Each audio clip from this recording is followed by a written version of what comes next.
నమస్కారం. ఈటీవీ 360కి స్వాగతం. ముందుగా ప్రధాన అంశాలు.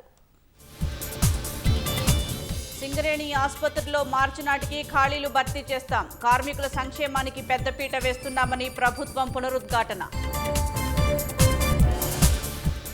తెలంగాణ రైజింగ్ సదస్సులో 5 లక్షల కోట్ల పెట్టుబడులు, పరిశ్రమల ఏర్పాటుకు మౌలిక సౌకర్యాలు కల్పిస్తున్నామన్న శ్రీధర్ బాబు.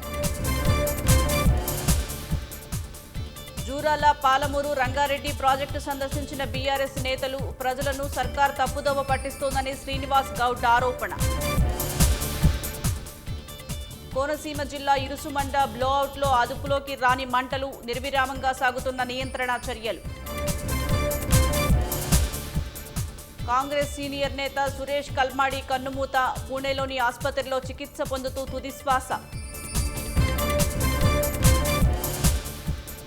24 గంటల్లోనే బంగ్లాదేశ్లో మరో హిందువు దారుణ హత్య, చిరు వ్యాపారి మణి చక్రవర్తిపై కత్తులతో దాడి చేసి చంపిన దుండగులు.